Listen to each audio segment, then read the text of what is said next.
Bienvenue dans le 30e numéro d'Entrée de jeu, le magazine de Ludocorpus dédié à l'actualité scientifique sur le jeu et ses enjeux. Au menu de cette édition, nous retrouvons en deuxième partie l'interview de Samantha Tessier qui nous parlera de l'impact des campagnes publicitaires et préventives sur les joueurs de jeux de hasard et d'argent. Mais tout d'abord, je vous propose, comme à l'accoutumée, un tour d'horizon de l'actualité de la recherche sur le jeu. Dans le domaine des sciences, la fin de l'hiver rime souvent avec le retour des journées d'études et autres colloques.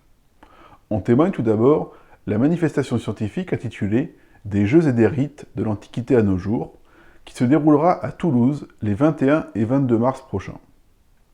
Éric Dieu, professeur en langues anciennes, et Vilma Locité, docteur en histoire et archéologie ancienne de l'Université de Toulouse Jean Jaurès, y ont invité pas moins d'une dizaine de spécialistes.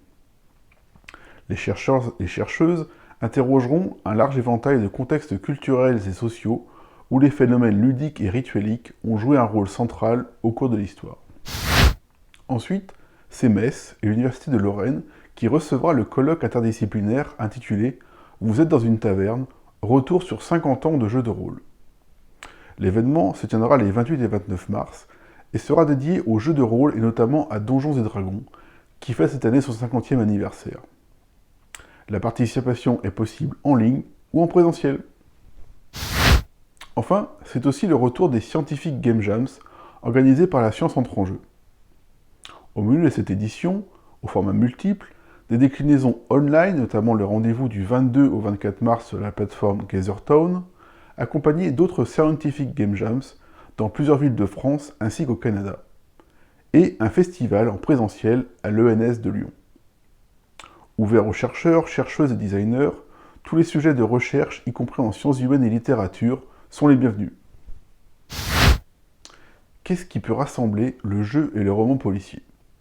C'est la question à laquelle s'est attelée Juliette Viandury, professeure de littérature générale et comparée, l'Université Sorbonne Paris-Nord, laboratoire Iris, qui signe pour Ludocorpus le deuxième article d'une série dédiée à une plongée étymologique, mythologique et littéraire sur le jeu.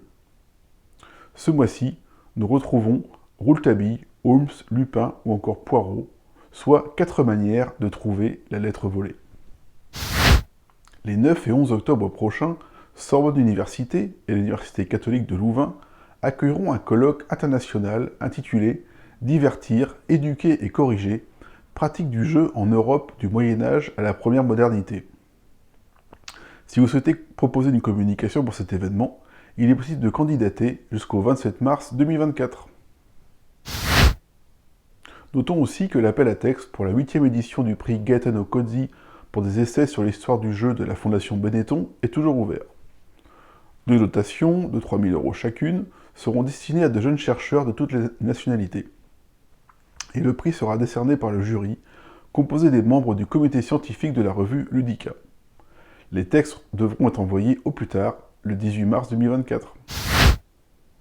À suivre, ne manquez pas l'interview de Samantha Tessier, qui est venue partager avec nous ses recherches sur l'impact des messages publicitaires et de prévention sur les joueurs. Cliquez dans la zone dédiée ou sur le lien en description pour y accéder.